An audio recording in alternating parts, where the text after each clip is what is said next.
We have a quorum. I will call to order the Affordable Housing Committee meeting on Tuesday, November 9th, 2021, 4 p.m. in the Skaket Room. This is a hybrid meeting. It can be accessed for real-time public access through Orleans Channel 18 on the town website.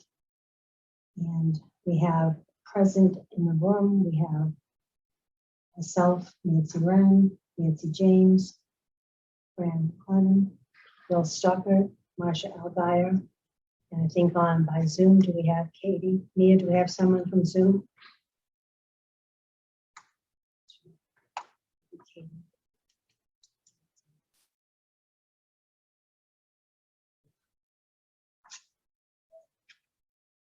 You have to say on the white thing there. Just that it's being recorded. Katie, Rich. Perhaps they'll join us later. All right. First order of business is the Community Preservation Committee grant request. Both our committee and the Affordable Housing Trust Board and our joint meeting have talked about who should be the committee to request money from the Community Preservation Committee. We have had wonderful discussions about this, have come to no conclusion. It is now November and it's time to make the request by November 22nd. So at this meeting, we will have this discussion and make a final decision about that. I've also invited Alan McLennan, who's chair of the Affordable Housing Trust Board, because we have talked about this, the two of us as chairs, but we also need to bring this back to our committees and to discuss the concept. I would just like to sort of say that we're trying to clearly delineate what each group does, which we've been trying to work on since we started this mutual society of the two committees working together. I really believe that the Affordable Housing Committee is the why, and the Affordable Housing Trust Board is the how. And if the how is financial, then I think maybe we might want to try to simplify our requests.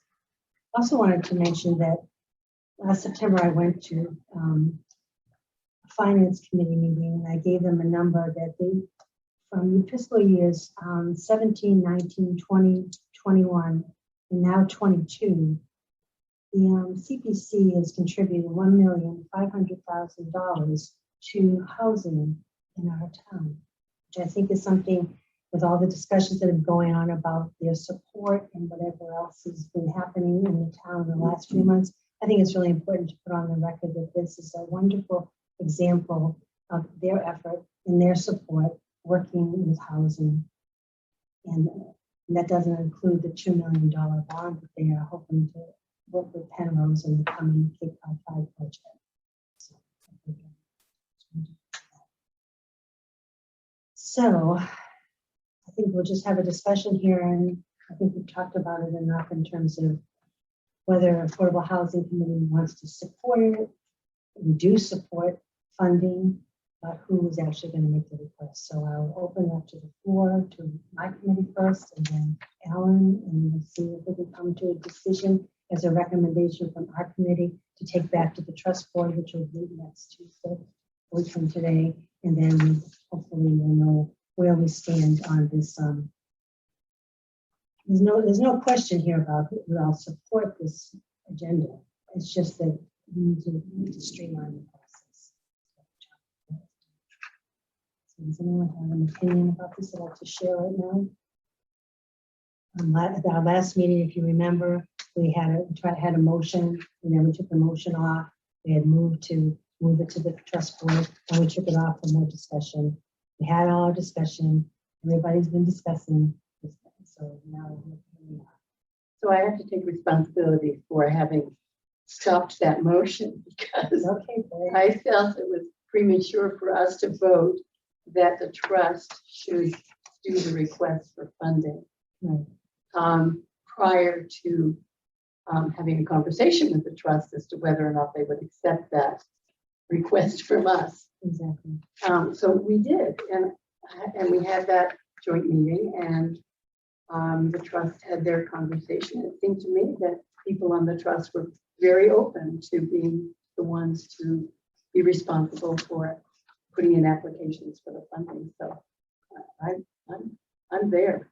Yeah. I'm ready to support that. I too spoke against it originally when we talked about the last meeting, but I agree in looking over the minutes from the joint meeting. And then plus I went back and looked at last year's application that George prepared, and reading through it, even before the joint meeting, that convinced me that when you read the application, what it's for, it seems to me that the Housing Trust Board should be the one asking for the funds. So I would definitely support asking them to, going forward, that they be the board to ask for the funding. Okay. Nancy, you have any comments about this? Or you feel strongly about either side? No, I mean, it sounds like the trust is happy to do it. Last year, this is the way we did it. I don't have an argument for the committee doing it. So. One more time, Mia, is anyone in Zoom? She said she was going to be listening, but I don't know. She's monitoring both. Both, I know. Well, I don't ignore anybody who might be on the Zoom that I can't tell from this location. Okay, Alan, why don't we have your, Sure. I mean, Nancy and I talked about this together a week and a half ago. And I've always thought from the time you recommended creating the trust. The trust is the banker, the committees, the planning committee, outreach committee, everything. Get people to understand what we're doing. And the cold hard facts are that when we file the application, we tell George to file the application. They put in the trust for me what the request is. So I want to just, I think this will be on the agenda of the trust next week. yes, And your recommendation is what I think it's going to be. I'm sure the trust will pick it up. Act on it. I want to share some thoughts with you, however, that came out of this meeting last Friday with CDP managed about financing affordable housing. There were, I don't know if you were here, but 11 out of the 32 people were from Orleans. But what I took away was that, yes, there is this portfolio of various grants that developers go after. There has been one instance in Massachusetts where a community has actually gone to the CPC and said, give us a bond authorization without a project. Then as projects come in, we can use that bond authorization. The town of Nantucket did that in 2017. Then it was so successful, it did it again this past year, $5 million and $5 million. So when the trust talks about this next week, I want to share with you that yes, we will talk about the traditional approach that we've used over the last 4 or 5 years, asking for a lot of money. But I think we will also talk about asking for a bigger commitment. And I don't know whether the trust will want to go ahead with it or not, but it is an opportunity, I think, to remove the annual debate about, oh yes, you want $500,000. What are you going to do with it? Well, we always have to answer, maybe until this year, we don't know what we have to be ready. Bond issue becomes a town commitment.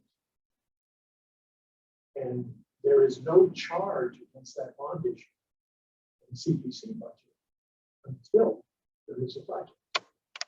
So what's been happening in the last 5 years is CPC has to take 300,000 or 500,000 out of it one and send it to affordable housing. If, on the other hand, in a bond issue, they wouldn't have to take out any money until the bond issue is used. And the only amount of money they have to take out on an annual basis is the debt service on whatever portion of that bond issue is used. So ironically, you end up in a situation where making the commitment up front, but you don't have to pay for it until it's a project. And the debt service doesn't start until a year after the project is complete. So from a cash flow perspective, the CPC is a significant advantage to doing this. So that's one of the things we'll talk about as a committee. And I think we're either going to go bond issue, or probably file an application bond issue or discuss it with the CPC.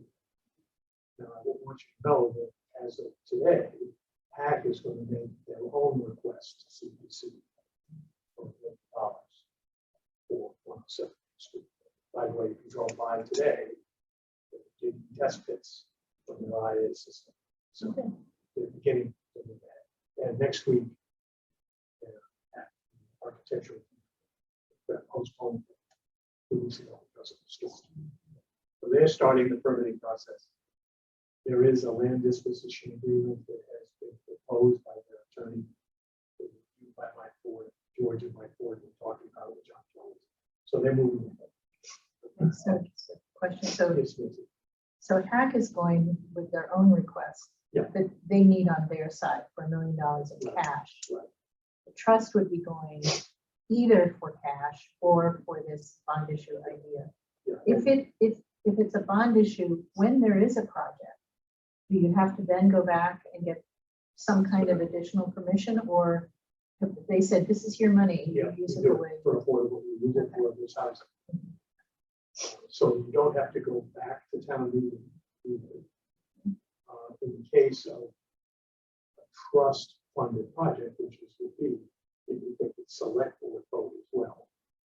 They don't do that. Yeah, But you don't have to go back to CPC. don't have to go back to CPC.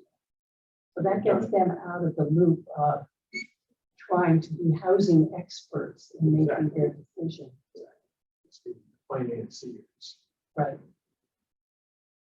So a follow up to those two, because they're following this along the same way I was thinking. So if that were in place, if that $2 million bond with issue was in place, and the trust wanted to use $1 million of it or something for 107 Main Street, they would not have to go back to CPC. It would be their money. That's correct. So, okay, now we'll see how that plays out. But Yeah. is CPC then relinquishing in their mind some of their control over where that money is spent? That's, Yeah. you know, now under the statute, CPC has to spend their money in 4 buckets. Right. Once it goes into a bucket, it's committed to a bucket. You can't take it out. Right. So it's going to be used for affordable housing, no matter what. You don't know the project. But that's the whole idea, isn't it, behind the new trust? Yes. That the trust gets to have the Trust. flexibility. They're the experts. And they get to have the flexibility to use the money without going through Makes perfect sense to me. so many different hoops. So I'm just thinking of the reaction of yeah, Right. Yeah. people who now have that.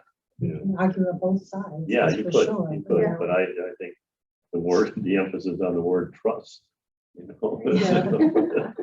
so it's an interesting, in a way, CPC is a banker.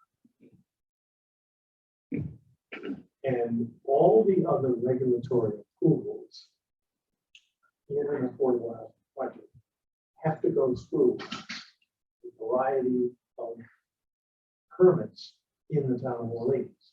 So architectural review, that has to happen. You got an architectural review committee that says yes, no, change the color, change the picture.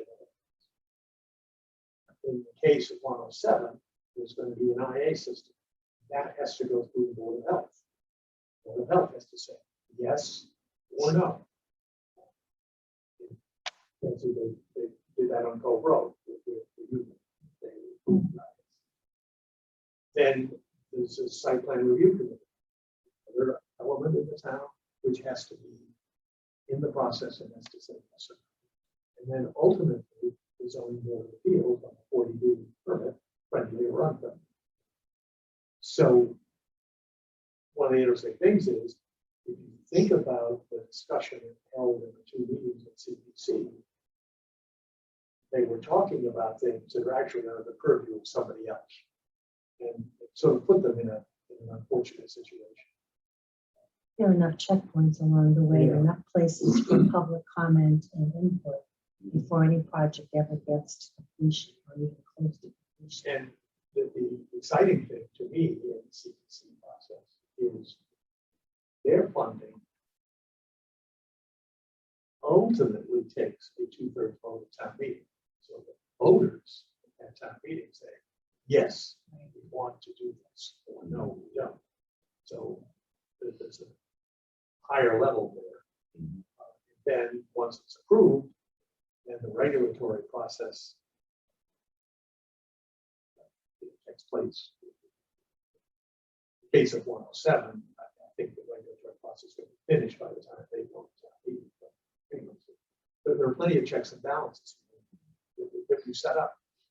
Does the bond request go to town meeting? But a town meeting has to approve any bond issue by people. But if it comes from CPC, it does not have to go to the ballot as a debt exclusion. Because the CPC has a 3% surtax, which is used to pay off the bond. So in the case of 107, somebody said, well, instead of going to CPC, we should just go directly to town meeting. If you do that, on CPC, if you could ask for $1 million at town meeting, 2/3 vote at town meeting, has to go on the ballot 3 days later. Voters have to approve it by majority.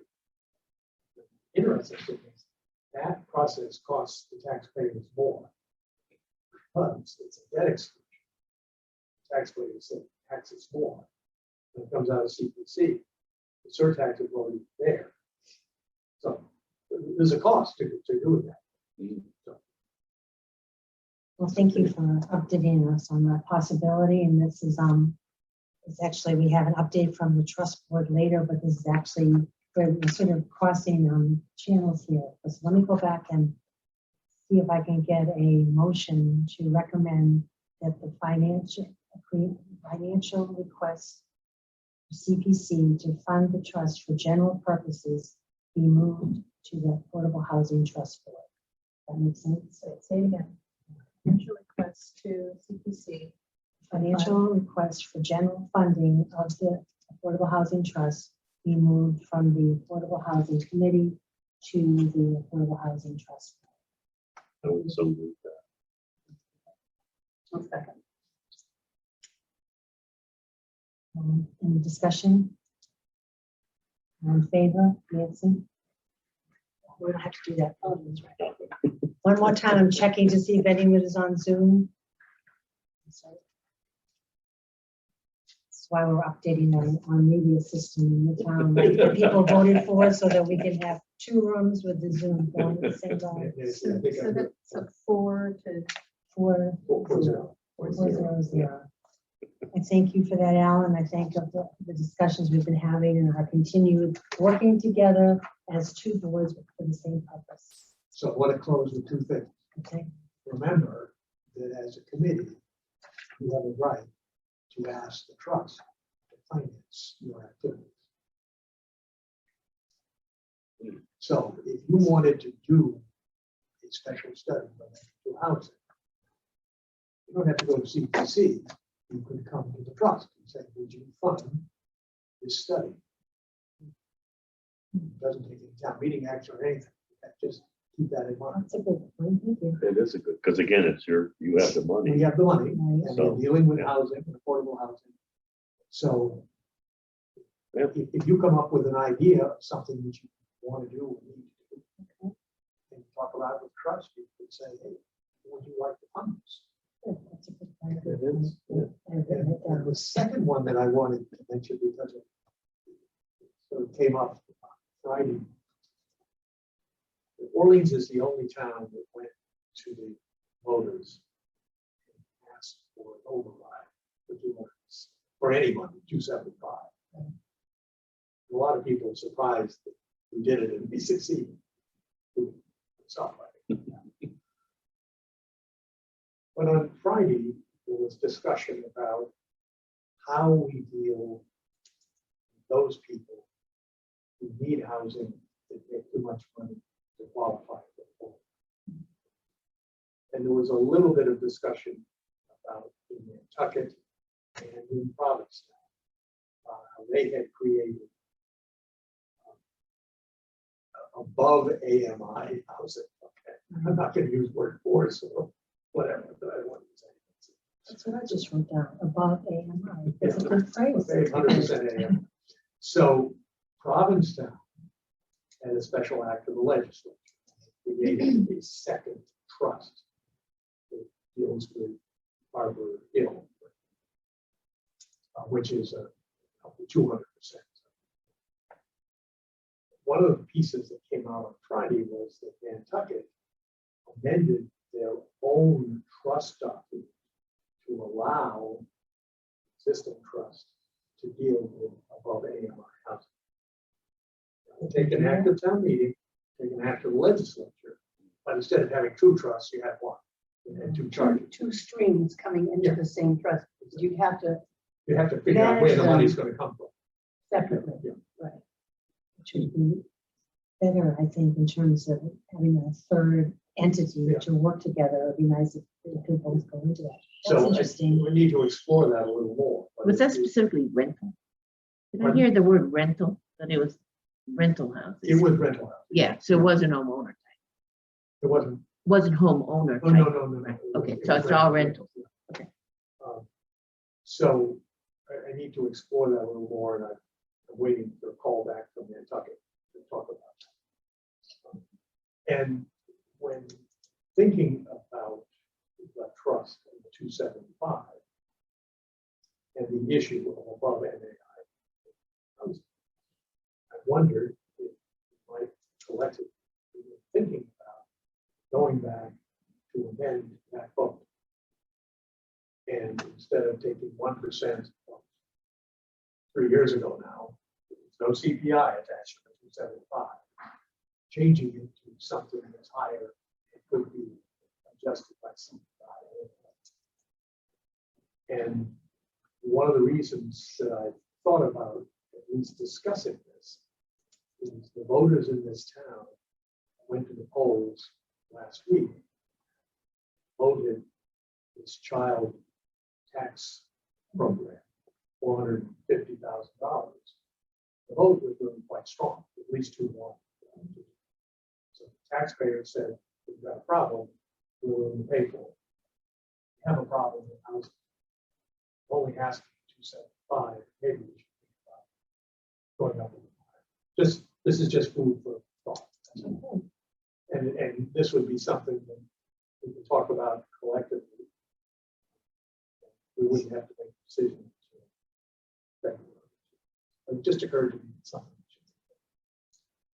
Always something new to think about. That's this thing just grows and grows and grows. But that's good. And I think both of those make some sense to talk about. And there was a big article in the Cape Cod Times Yesterday. which talked about this issue. Yeah. It's, we create, there was a comment, I guess, Jay Coburn on Friday, I think it was Friday, talking about Moss Green. We had a conversation with East End. Yes, they've created 62 units of 60% under AMI. East End wasn't able to service a lot of the people that they wanted to service, which is their employees. So, okay. It's a problem. All right. Well, Thank you, for Alan. joining us, Alan. Thank you. See you all later. Continued. Happy to check that one. I'm very happy to check that one. And maybe Probably the next one. and maybe the next one, I might be making some real progress here. Okay. Agenda item number 2 is our revision of the Affordable Housing Committee's draft charge. And I believe that Marcia has worked on this some more. She's listened very closely to our discussions and incorporated them into the revisions. And then Marcia and I spent some time last week going over it, and I had several edits that I wanted to fix on this, and she did that. So this is a combination of Marcia's work and my edits. And so today I would just like to go paragraph by paragraph and see if you have anything that you feel needs to be changed or any opinions you have on this, because I would like to say personally, I think we're very close. So maybe not, but we'll see what the discussion says today. Oh, sorry. You have a copy of you and Marcia have one. I don't want to read this out loud because that could be tedious, but let's just go by the first paragraph. Is there anything in the first paragraph that anyone would like to edit or change? Well, just a question, given the discussion just before Ellen, left. Does the low and moderate income households, does that cover this issue of above AMI? It's pretty generic. It really doesn't have a definition. Okay. So it what do you could- think moderate income is? It's Yeah, really up to okay, you. that's So what I it's meant to be broad. Okay. Great answer. I have a comment on that area, same area. Opportunities for all age and income levels.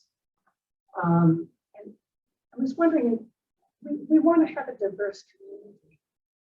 And age is one of the diverse things that we want to have, all different ages. We want to have that more generally diverse in there. And Oh, the term diverse. terms. Sure, yeah. I think did I use it somewhere? I think Thought I it's did, but- someplace else. Sounds familiar. It's not.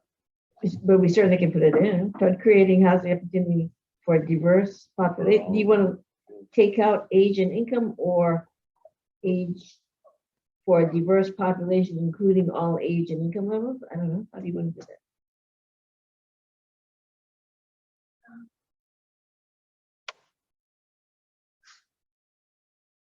Meeting diverse needs. No? Actually, this is an extra one, Fran, if you want it. I don't think thank I've marked that one up. you. I have another one. Probably didn't Thank think you. anyone included. Thank you.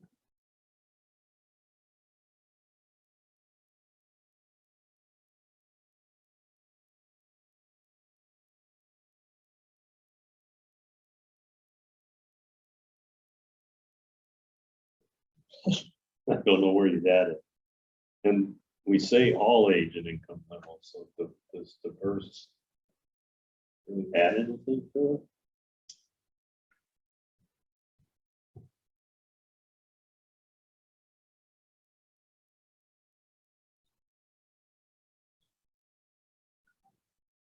We just say creating diverse housing opportunity. No, I guess not. I know what you wanted to get in there, but I think we need to be careful. Or how about shall work towards creating housing opportunities for a diverse population, including all Okay, that's ages what I and would do. income levels. That's Okay. good. Okay, Yeah. For Yeah. a diverse population, Yes. okay, that's all age and income level. right. Got it. Anything else in that paragraph?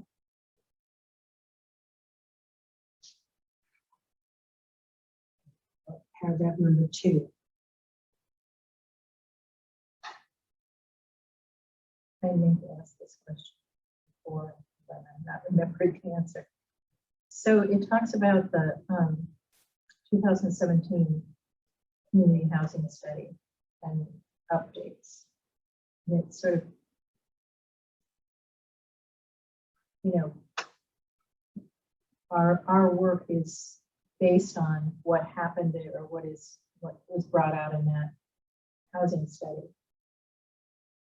Do we, would it be appropriate for this committee if updates were being done to have an impact on that study as opposed to just whatever it says we do? But would we want to articulate that we would want to, Well, you would do this. We did this. Oh, okay, never mind. We did. Well, they did the study. We did the This study. committee did. the This study. committee did the study. And we Okay, are okay. successively And I- updating it as we All go right. I along. put I it like- somewhere. If you have successful updates, that's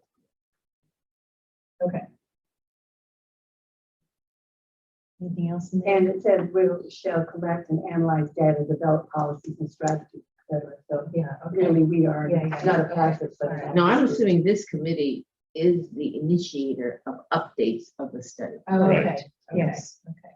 That's And if we good. need to make it explicit, although I thought I No, I did. think that No, I think it's good motion. Now, we want to keep that role. I think it's really important that we keep it and we continue to, that's part of our ongoing goals for the next few months.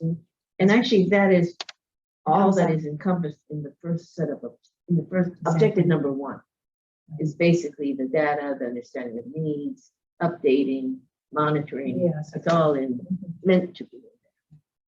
Okay, how about paragraph number 3?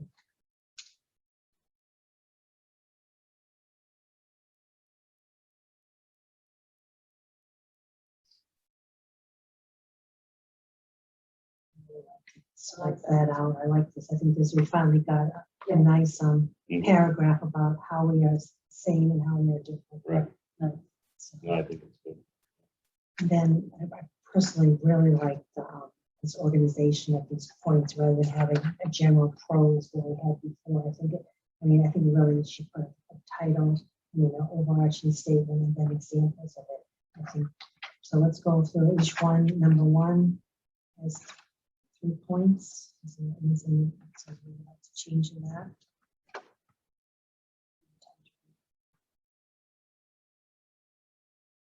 This is not exactly on this, but when we talk about updating demographics and economic conditions, one of the things that occurs to me is that it might be helpful to track the waiting lists as a data point. Said that a minute ago. Yeah, the waiting list for all of the different organizations that do affordable housing in the region. Because if you don't actually work with people who need housing, you don't really, are not aware of that, and it's an extremely important point. Exactly. And I wonder what the waiting lists are over at, in Easton. Well, a lot of organizations have waiting lists, so you can do compilations of that. Exactly. But it's another indicator of demand Yes. for housing, Right. but in each specific category. Because there's existing vouchers waiting lists, there's waiting Right. lists for each affordable housing development when they do their lottery, et cetera, et cetera. So there's actually multiple. Yeah. waiting lists. So you can track individuals, you can track families, you can track ages, you can track numbers. What I also like about that, is when you said it, it sounds so obvious that we haven't said it before, but it's a really important point because that also answers the question to the public. It says, do we really need all this housing? We just did this one, maybe we don't need any more. And that would be a really good But indicator. we have the studies that suggest Right, that. right. Waiting list is the people who have applied for something specific. Yeah. So there are a lot of people who don't get on the waiting list who will still need it. But if it's one of many indicators. Wouldn't And that- I should say as a broad thing, and I'm not gonna get into it, Nancy and I have started talking about a data plan. So do you want to update the study? And one of the things I would like to suggest as you either update the study or look at other data is that you deal with certain key indicators of need, not 300 of them, but a fairly small list. And it could be combinations of indicators. But then you make sure there is annual or biannual data updating those indicators. So even between censuses, you can track changes. One of the things I found with the 2017 study, which is a well-done study, is when I was looking at a particular indicator and I talked to Karen about it, she had gone through a lot of gyrations to come up with that number. And it wouldn't be easy to update that on a year-by-year basis. What would be nice is to have indicators which are readily updatable from accessible data sources. So part of what updating is, what are the important indicators? And can you get annual data? So that's all part of this discussion that has to happen as we go through updates. Because then you can say, here's the progress that we've made. Much more easily. Here's the Right, and you progress can we've made. compare Right. last year with next Right. year with whatever. Yeah. Now it's hard. hardly. You know, the whole thing of cost burden, it depends where you get your data and what you include in it. So it's not easy to compare that data with this data in a different year because you're not exactly sure they were compiled in exactly the same way. There's no end to the things we come up with to work on in this committee. I'm very excited about that. Anything else on 1, 1, 2, 3 that anybody has any problems with?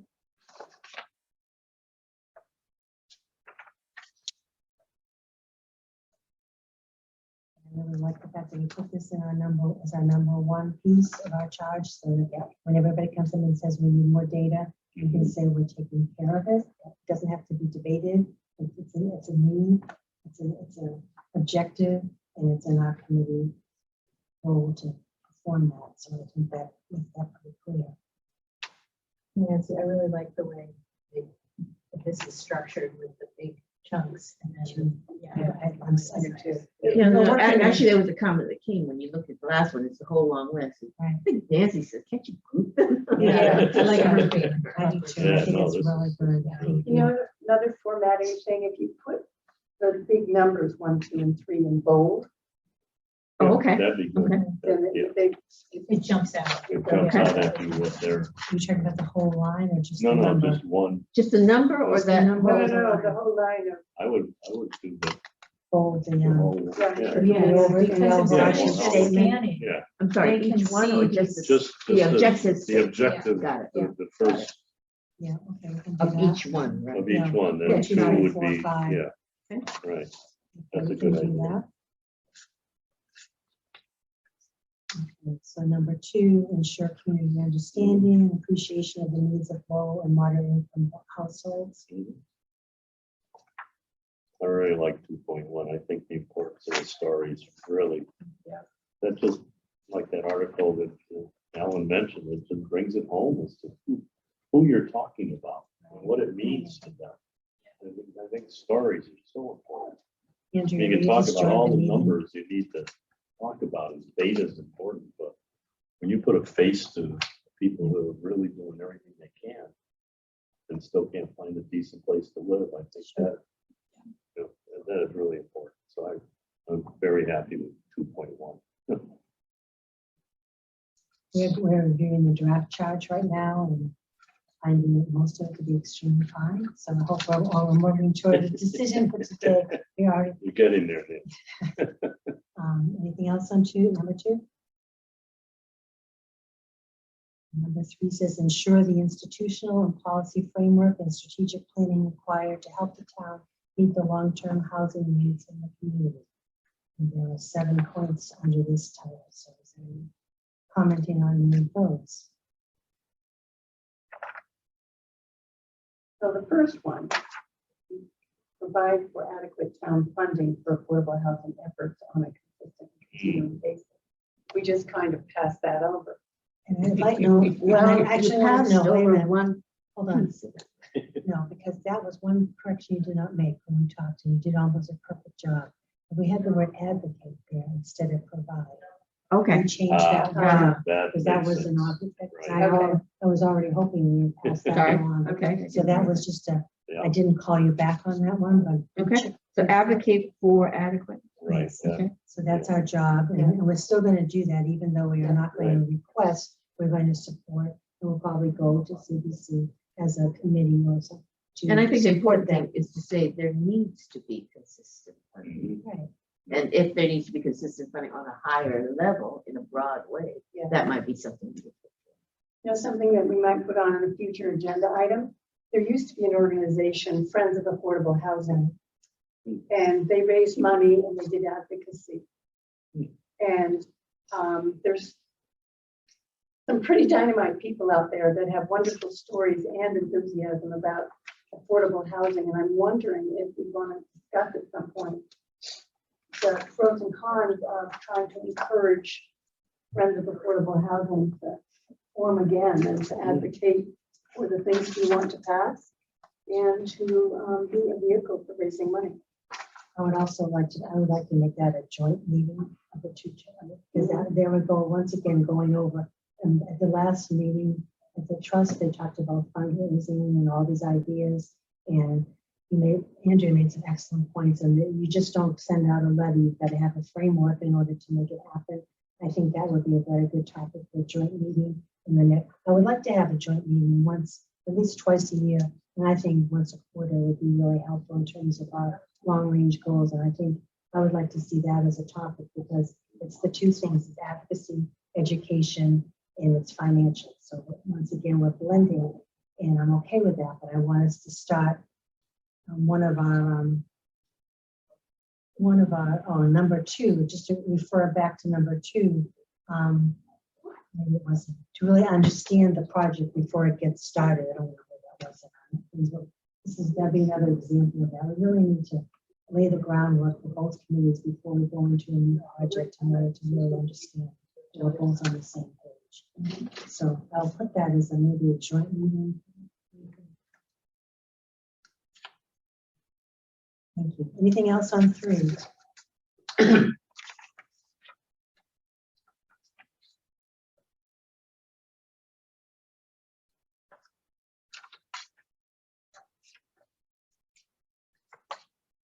Number 4. Number 4 says assist in the implementation of specific housing projects and other initiatives to carry out the town's goals and objectives in regard to housing for low and moderate income households. And there are 4 points under this one. Is there anything else you'd like to change or?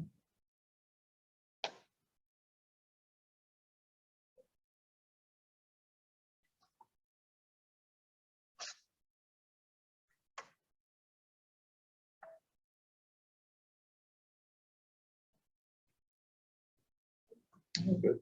Number 5 is enhance effectiveness through alliances with other agencies and groups in pursuit of housing goals. And there are 2 parts under that.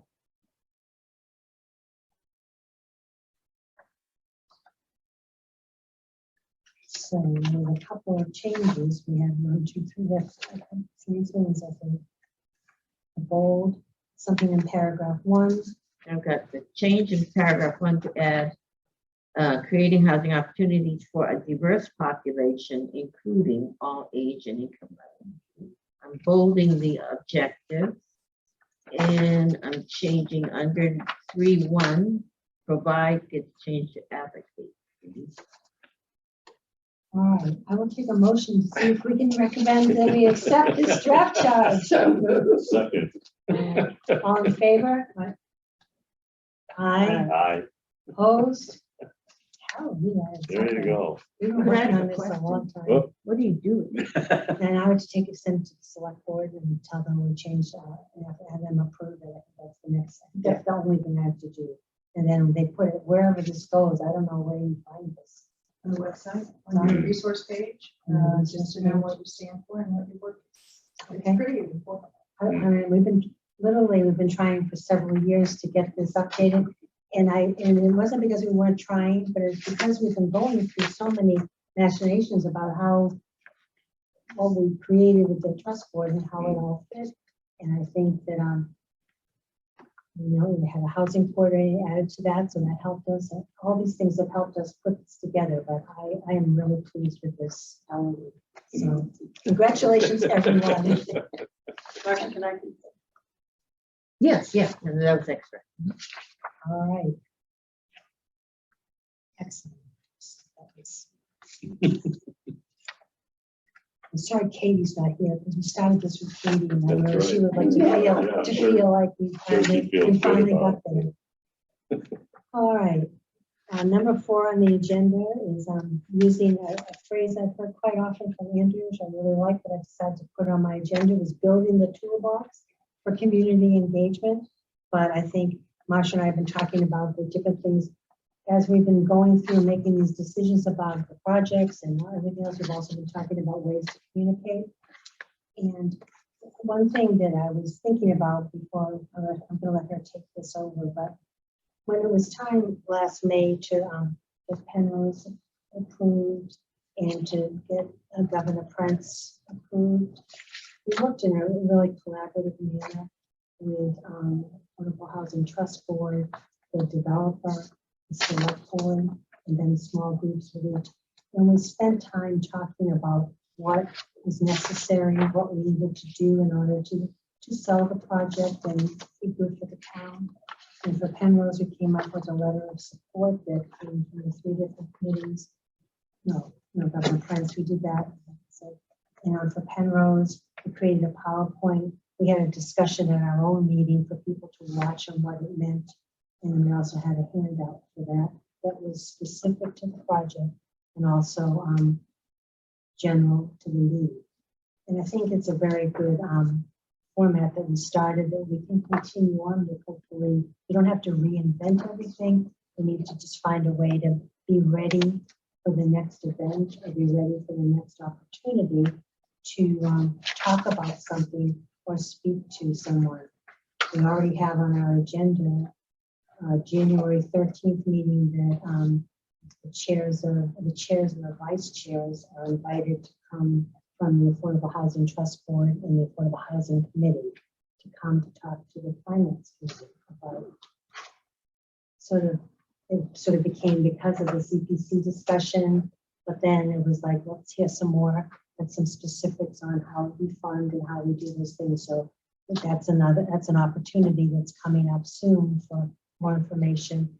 Plus, Marcia will probably, Fran will talk about it more, but the Governor Prince Committee has already asked for information from the Affordable Housing Committee, which we'll hear more about in a moment, but then Marcia prepared. So what we wanted to do as a committee, along with our data updates, is to have something ready to go when the need arises and have it updated regularly so that it won't be so complicated every time to come up with this. So getting our story clear and appropriate to whatever is being offered to the town. So that's sort of the prelude to what Marcia has been working on, and we've all been sort of putting things together, over the past with our elevator speeches and what we want to talk about. So I'm going to hand it over to Marcia. Oh, okay, sorry. Let me close that door. I've gone through so many versions of this, so I was getting a little confused. If you want circulating. That's why I didn't close it all. We've gone through several versions, and so I think when Nancy asked me for this, I pulled up a couple that I could find, but we actually went through about 4 or 5 versions of this, if you recollect. So I did go back and pull it out, and it started back when I was brand new on the job, and I had done the thoughts for communication, which is very, off the cuff, sort of broad thoughts, which got sent to you. So that dates from October 2020. And then what we did is we then went into drafting various versions of a community engagement plan, which started in December, and we were doing a 2-year plan at that point. Remember, Fran, we talked about 1 year, 2 years, etc. And then I think as a result of that, the comments were, well, let's make it a little bit crisper, and some of the wording was a little too broad and too whatever, I don't know. So we then revised it and came up with the January plan. Now I forget which one got sent to you. I think the January one, in which we tried to focus in on support for projects specifically, and focus in specifically on 2021. So we're trying to focus a little bit more. And then the last version I found was there was a February 6th version, which is just a slight revision of the January version. I did not So- send that one out. But Yeah, so I haven't, like I can this send one. it all back to you, but I just wanted you to remember that we've gone through iterations of this, trying to focus and be a little bit more crisp and specific as we went along. And then the last one, and actually, I don't even know if I sent it to you, but after our Penrose advocacy efforts and things that we went through, and the training with Andrea, I had come up with a template that basically used that process. Did I send that? I can't Not this remember. time. I sent out the. So basically, this is meant to, next project, fill in the name of the project, and then go through what are the tools are useful in that case, which pulls a lot of the methods and resources out of the community engagement plan. So really, it's at this point, what would be useful to this group as we move forward? This is project specific or project oriented. I know you're also interested in the general public education. I'm of the opinion that general public education only goes so far unless you have something specific to talk to people around. If it's not a project, then it's a particular issue or a particular thing of interest to a particular group. It's hard for get people to just come to, let's talk about broader need for housing, which no one disputes until you come down to specifics like And I money. think we do have that in general. I think we've done that. We've got You that have, in and I our think list. you can do the broad education and the specifics, and I think that's the most effective way. Let me talk to you about housing and all that's been accomplished, and let me talk to you about this next project that's coming up and how it fits so well into the broader package. And as part of the template, remember we have what I think Andrea gave us a good template for, is you do key talking points and you keep adding to them as you learn more and more about that project. And I think we have a good format for that. You do flyers, and Fran worked hard on the flyer, which was general needs on one side and the Penrose project on the other. What I did do with this last iteration is one flyer on general needs, front and back. And you had seen previous versions of it, and I've just basically been trying to make it fit, because there's a lot of information to fit. And then you can do, I started actually on 107 to do a two-sided flyer on 107, which basically talked about the specifics on that. That was the second page of the Penrose, but I just then tried to expand it to a second side, so that on a specific project, you could produce one or more flyers that is useful for a specific project.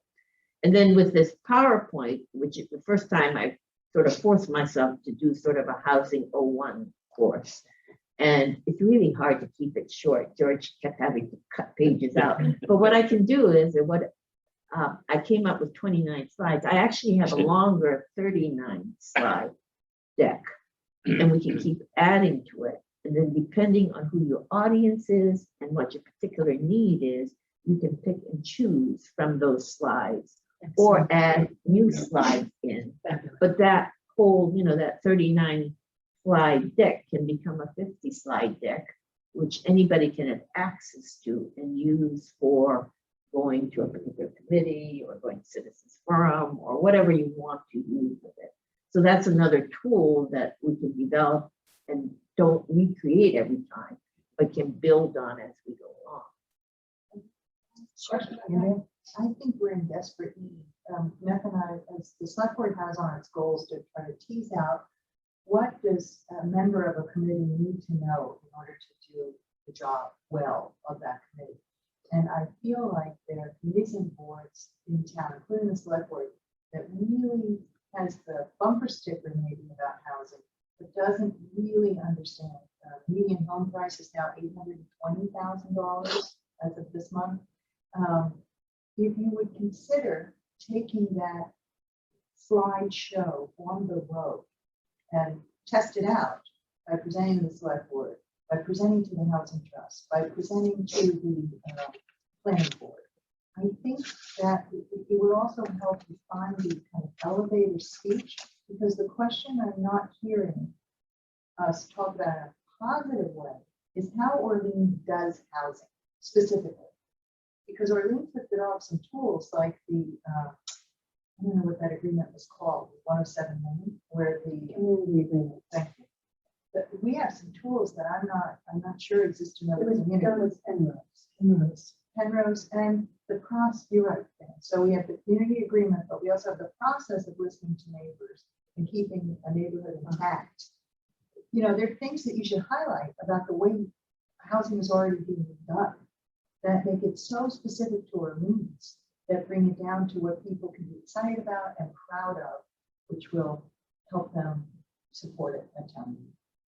So I'd love to see your slideshow come into an elevator speech, and that you take it on the road and educate board members first, committee board members.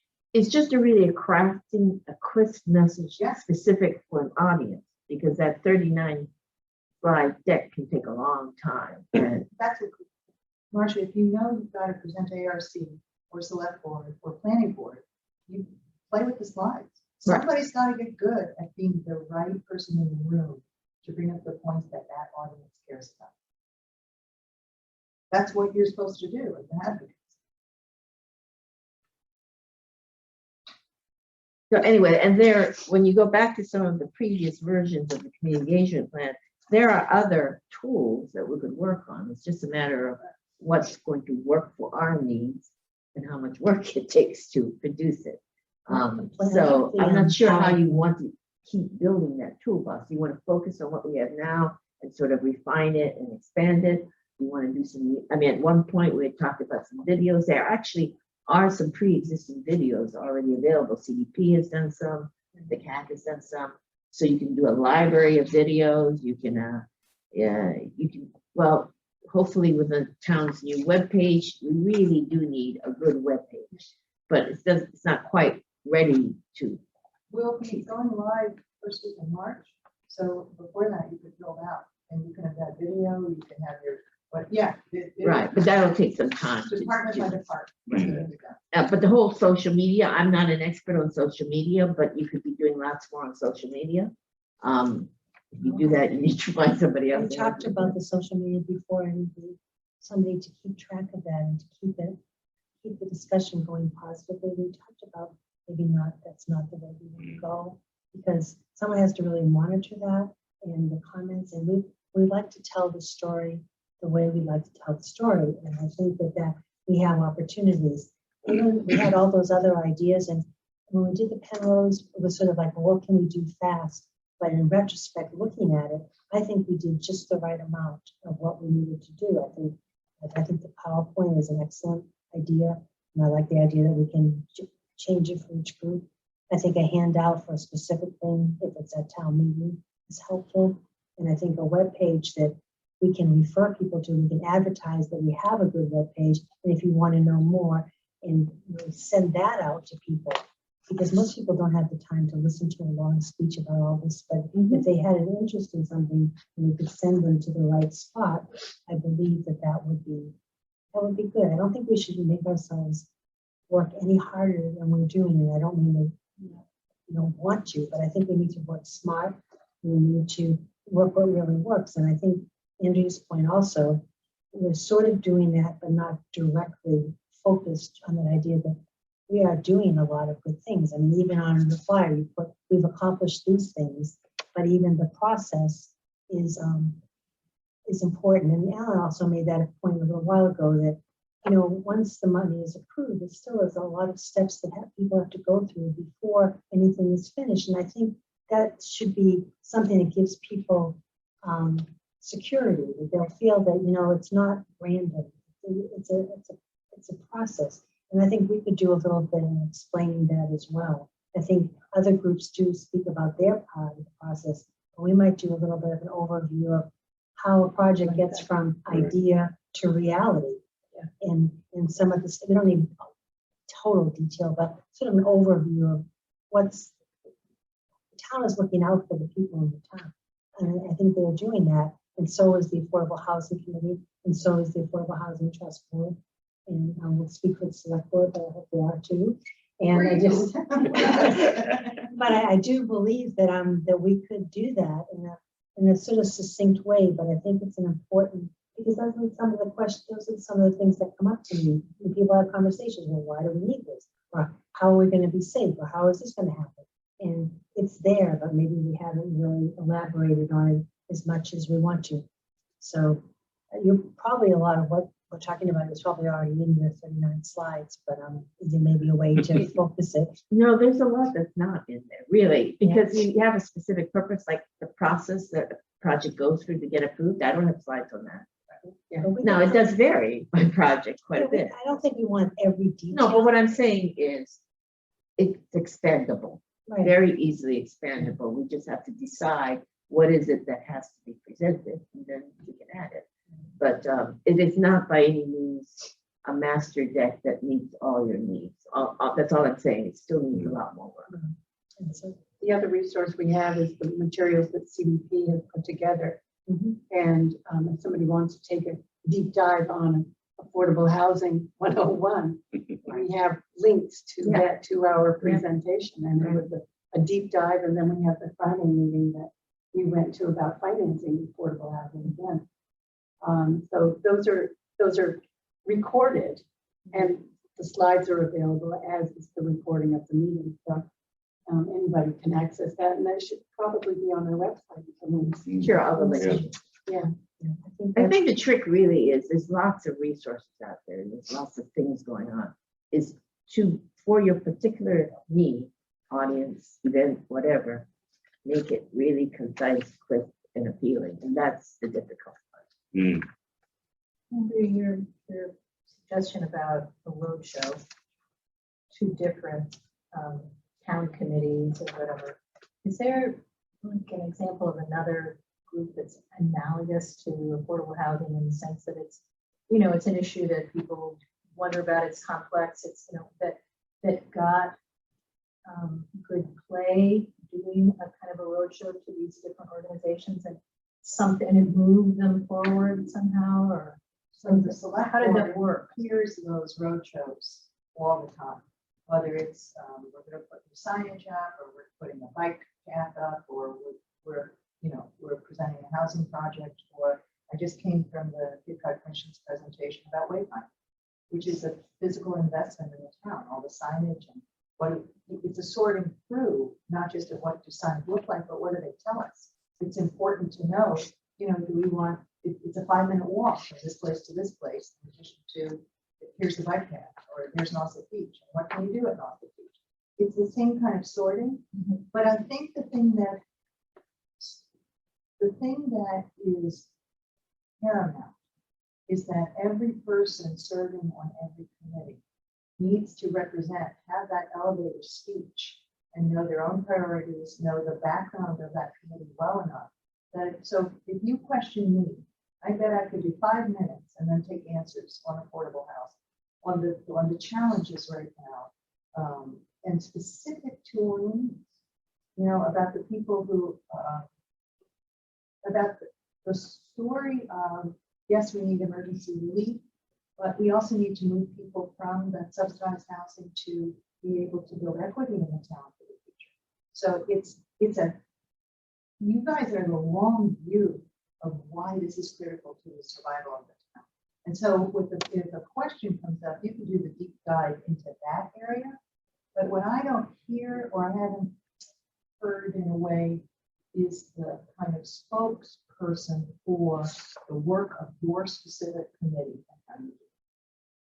And yes, I think that roadshow sewering had to do it. We've had to do it. Planning board has done it when we've taken initiatives up with the whole creation of the village center and design guidelines. We had 5 committees testifying in front of the planning board about design guidelines because that binds the town to, and that became the springboard for some of the concerns, and they now go in the packet when a developer comes in to do a housing project. These pieces fit together and they make some sense. So I'm kind of looking to challenge you. I mean, even if you choose a different person who feels comfortable talking, there should be, I know John Osman challenged us and he said, where's the 30-second speech on or from Orleans housing from you guys are the big tent that Housing Trust fits in. The other thing in terms of the social media, I think that's a great task for a different, like a Friends of group that has the time to do it and not for government. Because it's a killer. Yeah, it can be. Thank you. So if we were to have a road show, you already have said you're invited to the finance committee. And then select board, planning board. I go to architectural review. Architect, Then they will be deciding some of the projects. yeah. Before we go on a road show, shouldn't we sit through what the road show is gonna look like? Absolutely. Without knowing. Yeah, what we're the not ready road to go show is.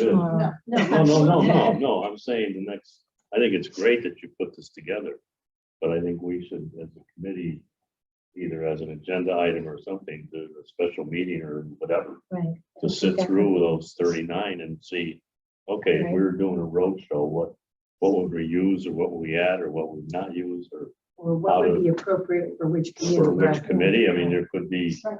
yeah, some of those are gonna be appropriate for one committee, but not Right. necessarily another one. But also, what are your goals now? Because I'm thinking if you could do this before town meeting, who knows what'll be on town meeting by then? But, you know, the investment, for instance, we're gonna do in sewering, that's, and we finally know we're doing sewering, that will affect the capacity for housing. It would be cool to think a year from now that you would have hit all these, you would have hit key committees and you've got something that's easy for you to talk. But would these committees, like the planning board and architectural review, be open to a general presentation of who we are when there's no, we're not walking in with a project, Yes, we're talking about this bigger you're picture? doing your advocacy piece first in your own house. Right, This local government is your house. okay, And if you haven't started, because you want everybody who sits on a town committee understanding your work and being able to, it comes up all the time in Okay. conversation. So I think you want to make sure that other committee members are fluent in what's important to you. I'd also like to mention that when we did the study, we did do that. We didn't have a PowerPoint, but we went to select board. We went to the finance committee. We talked about what we had accomplished. I have a 3-page paper that, and it's not an elevator speech, but we brought up all the things the Affordable Housing Committee had done in the last couple of years, which was substantial.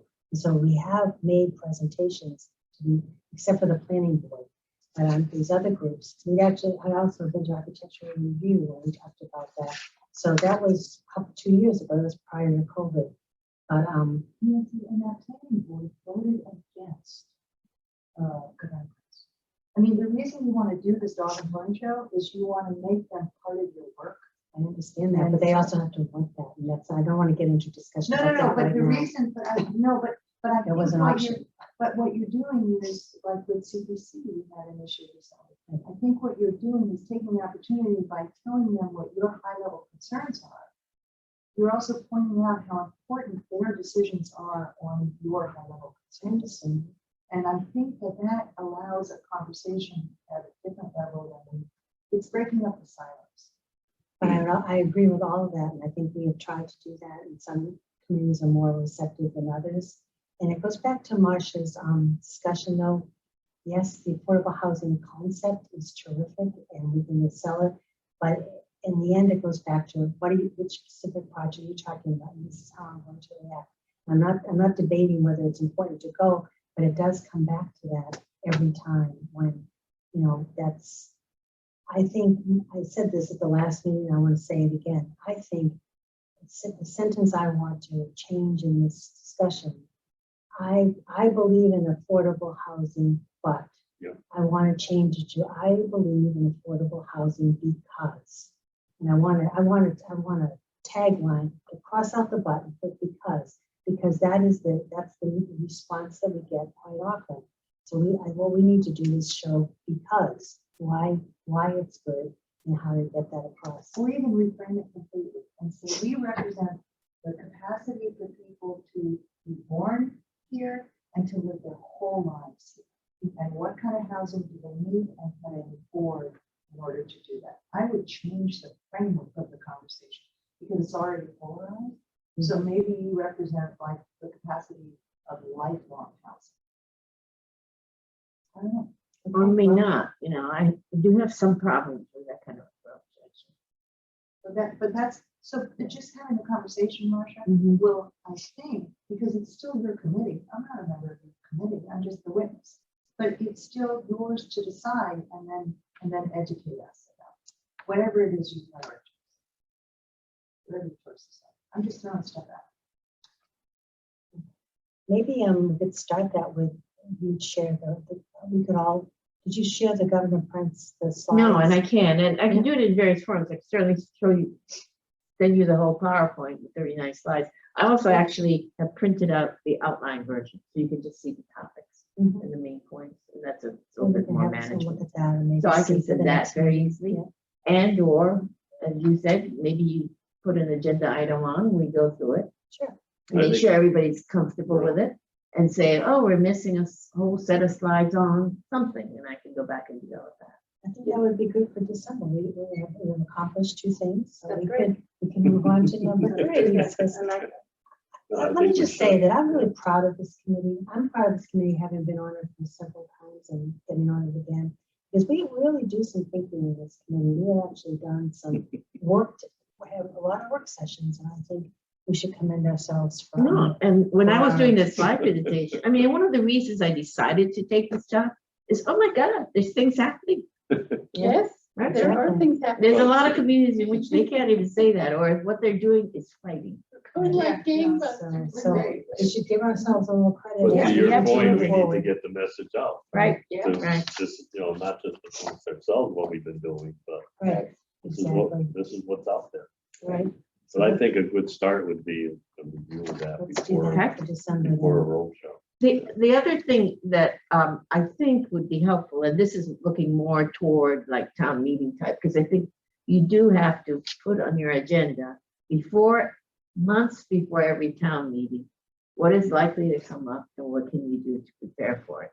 And we've talked about it before, not the month before, Right. many Right. months before. So whether it's 107 to be the next one, or the next vote on CPC funding levels, Right.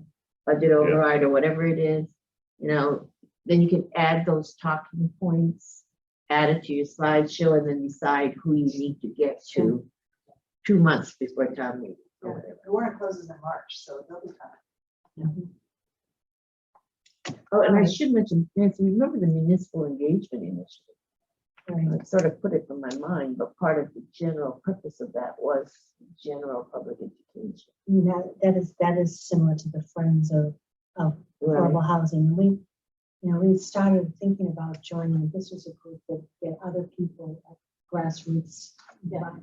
But at the time, it felt like there was enough, we were working with select board, we were working with Affordable Housing Trust Board, we were working with ourselves.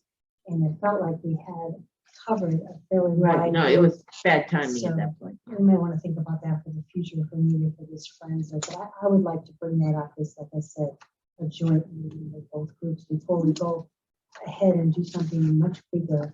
Because the municipal here is supposed to be another group that wasn't government based, except that it's very hard, even the two of our government based committees trying to work together. This has been tricky and we've been working very hard at it. So adding a third piece that has to know what's going on, but doesn't necessarily know what's going on is maybe a challenge we're not quite ready for at this point in time, but it's definitely out there. Okay, I don't think Katie is here as far as I understand how this Zoom works today. So I will go for the update from the Governor Prince Committee. Amy? So we have had 2 meetings. You recall there are 7 members of the Governor Prince Planning Committee. And there is a member from our committee, which I am, a member from the trust, which is Katie. And then there's a member from the planning board, which is Debbie Oaks, and a member from the Board of Selectmen, which is Mark Matheson. In addition to that, there's 3 at-large members appointed by the select board, and they are John Sargent and Tina Shaw and Debbie and Hadley. Hadley Levy. So our first meeting was essentially just to get together, decide about how often we meet, when we meet, and to ultimately to choose who would be the leaders of the group. And we elected John Sargent as the chair, and we elected Mark Matheson as the vice chair and Debbie Oaks as the clerk. And we agreed that we would meet every other week, every 2 weeks on Monday afternoon. As it turned out, it's at 5:30 on Monday afternoons. So yesterday was our second meeting, and it was preceded by a tour of the site. where we met with town staff on the site and walked the property. And if you haven't done that, you should. It is a. Can you just go on and walk around? You can, Yeah. yeah, The town owns it now. yeah. You could choose. Yeah, because I've walked by there, I'm Yeah. just on a walk and wondered, are you allowed to just walk in and wander around? Yeah, Okay. you do that, Okay, because we do own it, and I think we don't, we're trying to maintain security in terms of people entering the buildings Yeah, and yeah. setting a precedent in contaminated places and stuff like that, but yeah, I think walking is fun. It's a remarkable site, and it has buildings that will be torn down. The swimming pool has been filled in already. There are amazing number of gorgeous old trees, many of which are completely covered with invasives. So there's a lot of vegetation. It's very hilly off the backside and goes down to the bike path on the far side. So it's a challenging site. And I believe that we have approved $100,000 for the design of the demolition. And that once we have the design of the demolition, then we'll go back to town meeting in May for money to actually approve the actual demolition and site preparation for whatever comes next.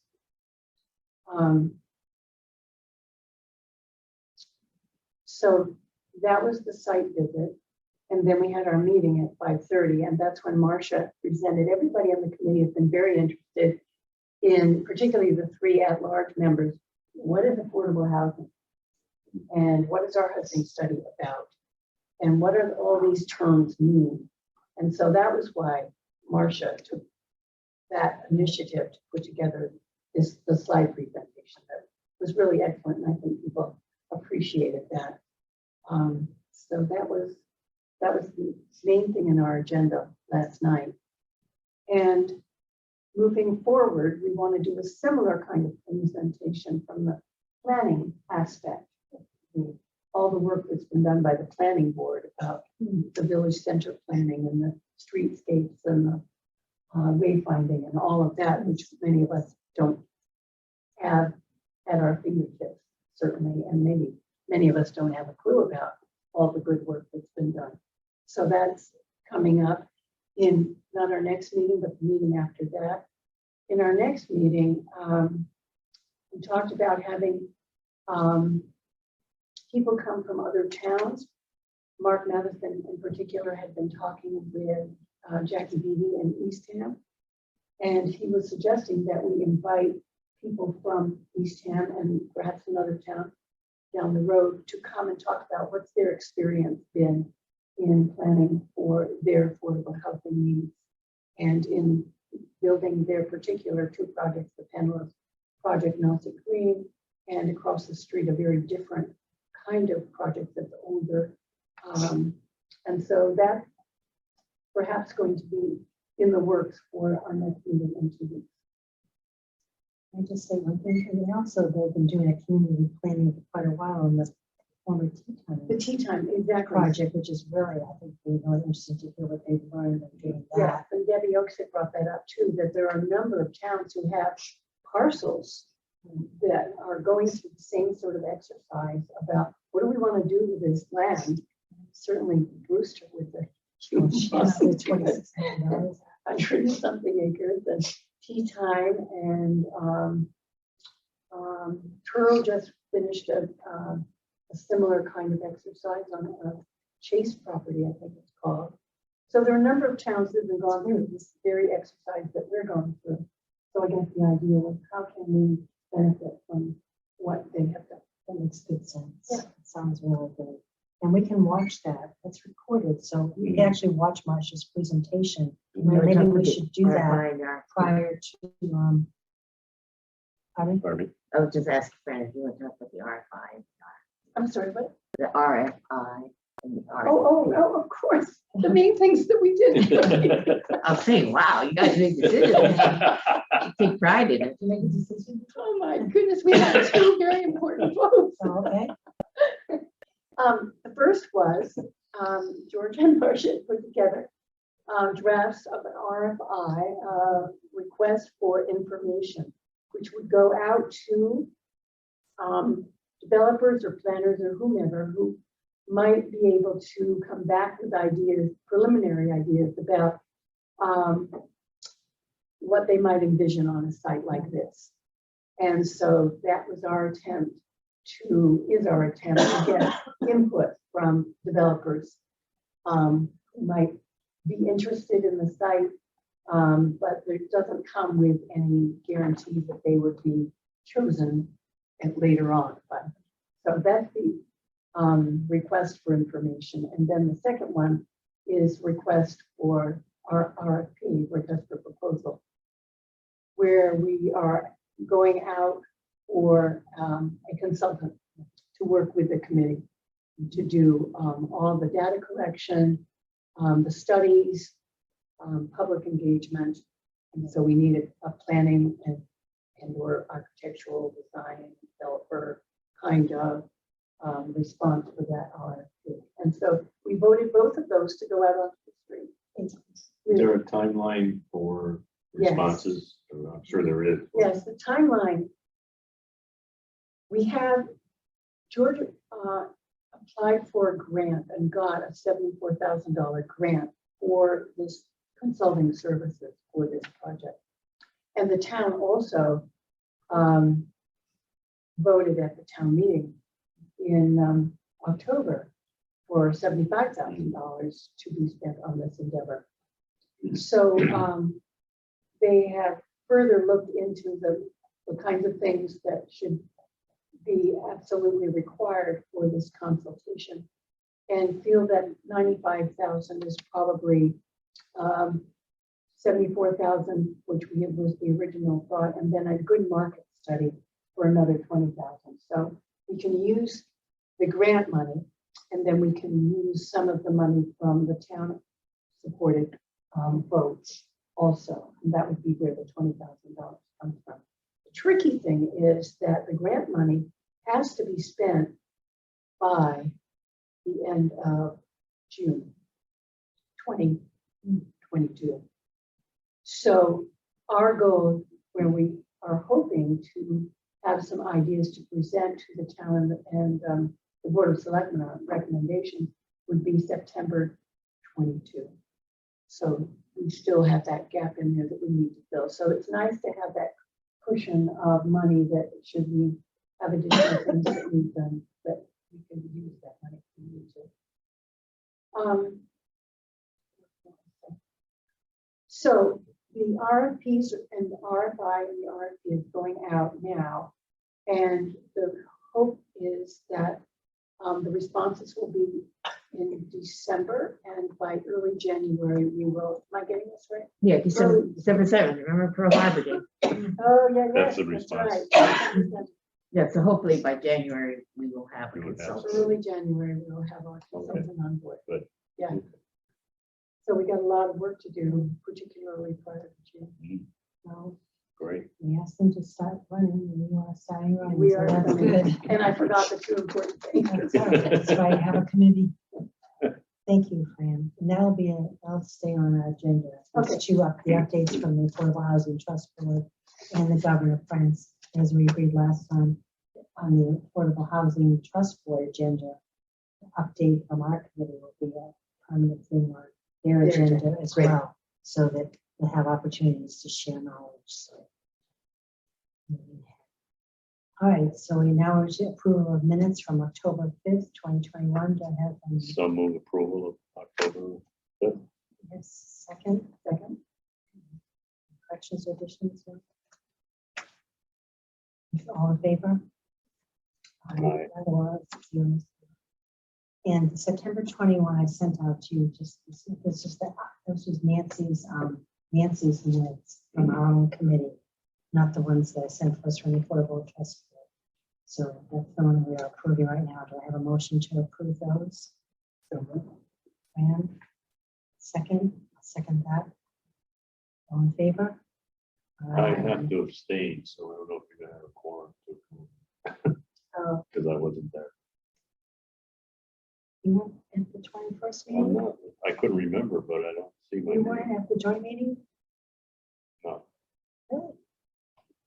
I can add your name. Well, put my name on your I minutes. trust you. I vote approval. We may never approved that, those September 21st meeting, so this is the second time I have been able to pass this. But I feel like we talked about that joint meeting, I guess we just talked I about it, think we but you weren't talked, I there, huh? don't think I was there. I mean, Well, what does it say? it says I wasn't. I mean, Well, well, it then I doesn't say guess- I was absent, but I'm not listed Okay, as you're not attending. so- All right, well, we've approved October 5th, we'll keep September 21st till next month, hopefully, we'll take care of that. And we do have a new committee member, as I told you, Susan Carlson, she'll be at our next meeting, which will give us another person.